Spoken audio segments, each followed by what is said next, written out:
The morning the company fired Thomas Walker, they made sure everyone was watching. For 38 years, Thomas had arrived before sunrise, welding steel that would support highways, factories, schools, and hospitals across the state. His hands were scarred, his shoulders permanently stiff, and his eyesight wasn't as sharp as it once had. But no bridge he'd ever worked on had failed. That record meant nothing to the executives. Standing in front of hundreds of workers inside the fabrication yard, CEO Richard Hawthorne smiled confidently as television cameras rolled. "Today," he announced, "we're saying goodbye to outdated methods and welcoming the future. Precision robots don't get tired. They don't make emotional decisions. They don't slow production." The crowd applauded. Thomas stood quietly beside his dented toolbox. A young supervisor stepped forward with a cardboard box. "We won't be needing your services anymore." Someone laughed from the back. Another worker whispered loudly enough for everyone to hear. "The museum called. They want their welder back." More laughter followed. Thomas simply nodded. He removed the company badge he'd worn for nearly 4 decades, placed it gently inside the box, picked up his old welding helmet, and walked toward the gate without saying a word. No argument, no anger, just silence. Nobody noticed that before leaving, he stopped beside one enormous steel support destined for the state's largest bridge project. He ran his fingertips across a single weld, only for a second. Then he walked away. No one asked why.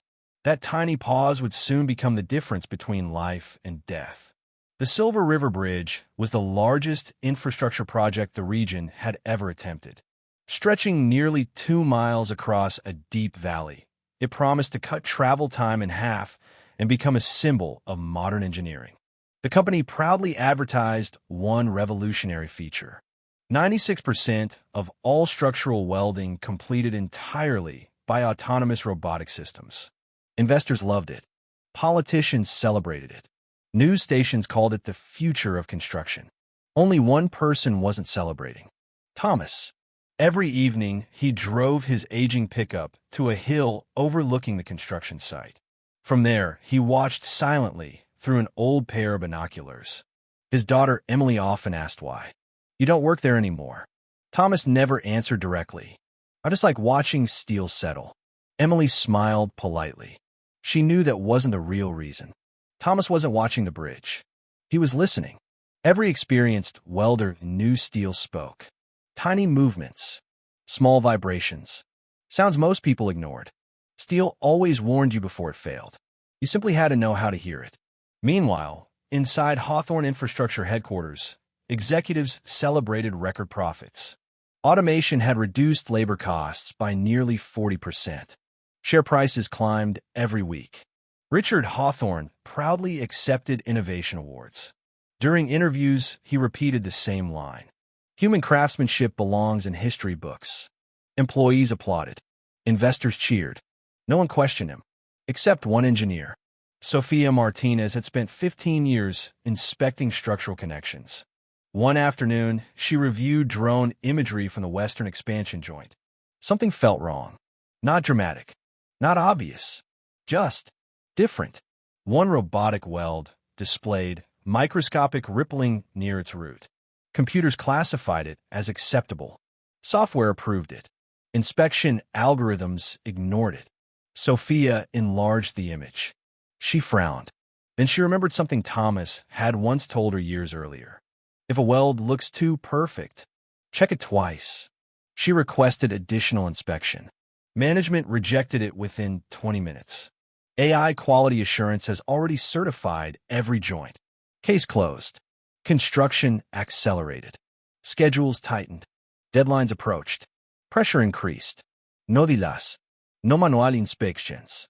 No exceptions. Then strange things began happening. Bolts required unexpected retightening.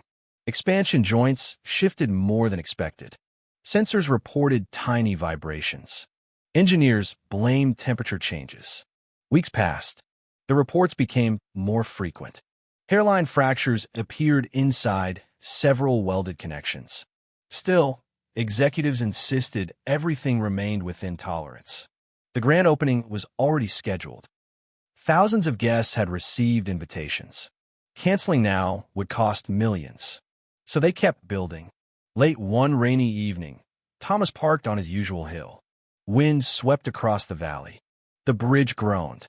Very softly, almost impossible to hear. But Thomas heard it. His face changed instantly.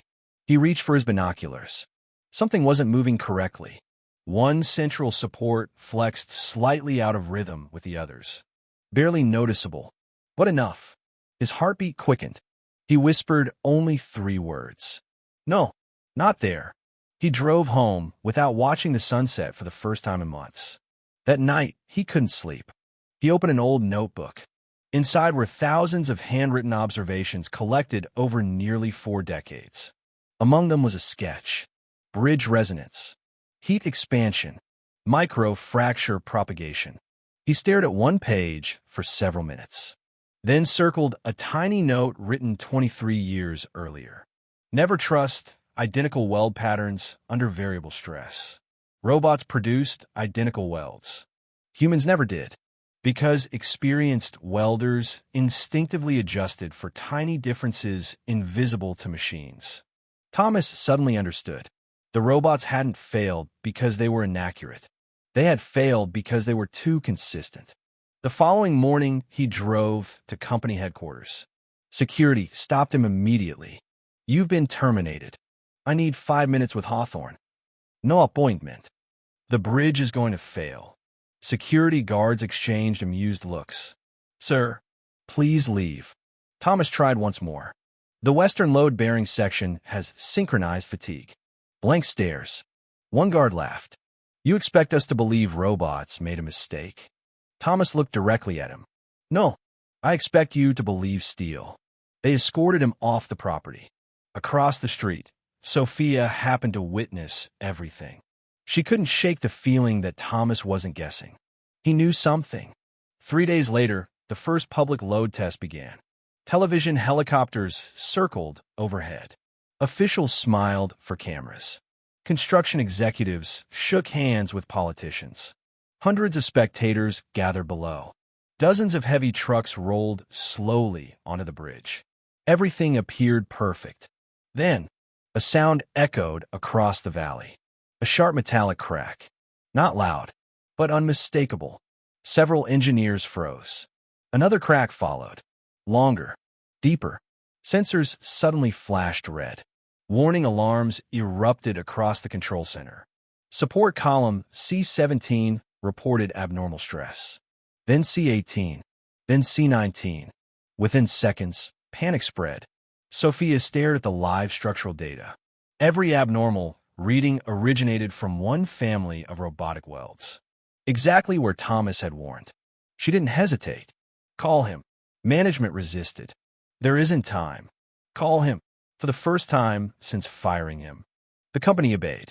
Thomas answered on the second ring. "I've been expecting this call." Within 20 minutes, a black SUV arrived at his modest home. Neighbors watched in confusion. The same executives who had humiliated him now stood at his front door. Richard Hawthorne looked nothing like the confident CEO from months earlier. "We need your help." Thomas didn't smile, didn't celebrate, didn't remind them what they'd done. He simply picked up his old welding helmet. "Let's go." The bridge had already been evacuated. Rain poured across the steel deck.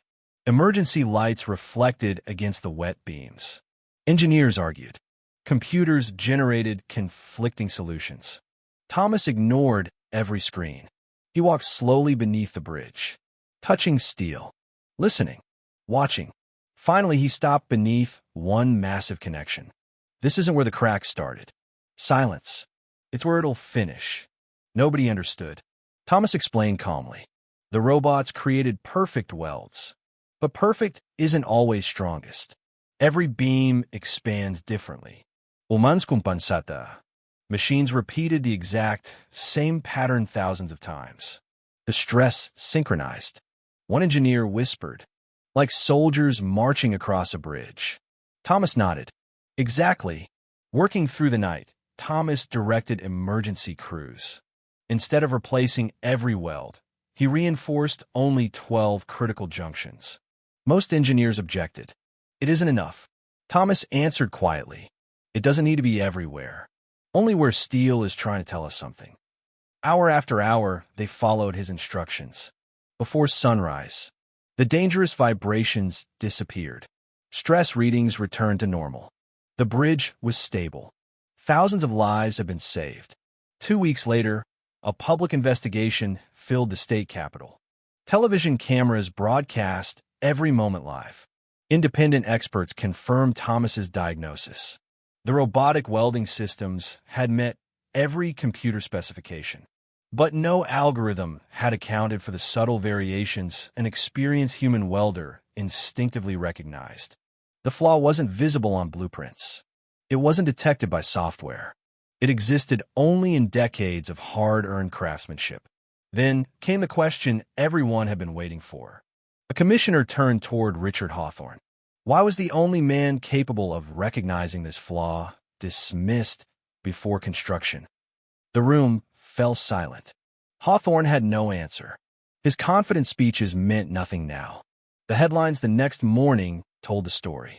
The man they called obsolete saved the bridge of the future.